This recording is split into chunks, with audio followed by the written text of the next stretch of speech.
एक शहर में रघुनाथ नाम का एक चिकन दुकानदार रहता था। वह रोज सुबह सैकड़ों हजारों मुर्गों को काटकर बाजार भेजता और इसी काम से उसने बहुत धन कमा लिया था। लोगों में उसकी पहचान एक सफल व्यापारी के रूप में थी, लेकिन उसके दिल में करुणा का कोई स्थान नहीं था। उसके लिए मुर्गे सिर्फ सामान थे, जीव नहीं। एक दिन सुबह वह अपनी दुकान पर आया। उसने पिंजरे से एक मुर्गा निकाला और जैसे ही उसे काटने लगा, मुर्गा जोर से फड़फड़ाया और मानो बोल उठा, मालिक मुझे छोड़ दो, तुम जो कहोगे मैं वही बोलूंगा। ये दृश्य देखकर रघुनाथ के हाथ कांप गए, उसकी आंखों में आंसू आ गए। न जाने क्यों उस मुर्गे की बेबसी ने उसके दिल को छू लिया।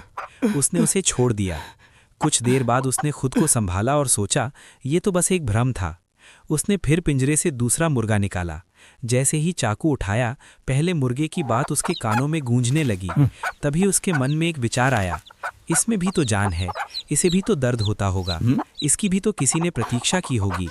ये सोचते ही उसका दिल भारी हो गया। उसने वह मुर्गा भी छोड़ दिया। उस दिन पहली बार रघुनाथ को अपने किए हुए कर्मों पर ग्लानि हुई। उसने दुकान बंद कर दी और लंबे समय तक सोचता रहा। अंततः उसने निर्णय लिया कि अब वह किसी भी जीव की हत्या नहीं करेगा। उसने अपना व्यवसाय छोड़ दिया और सेवा व भक्ति के मार्ग पर चल पड़ा।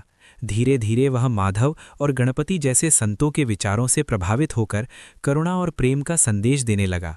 उस दिन के बाद रघुनाथ ने संकल्प लिया, मैं न स्वयं हिंसा करूंगा, न किसी को करने दूंगा। वह लोगों को समझाने लगा कि हर जीव में बीज होता है, जीवन का, संवेदना का। हत्या मत करो, करुणा अपनाओ, यही सच्चा धर्म है।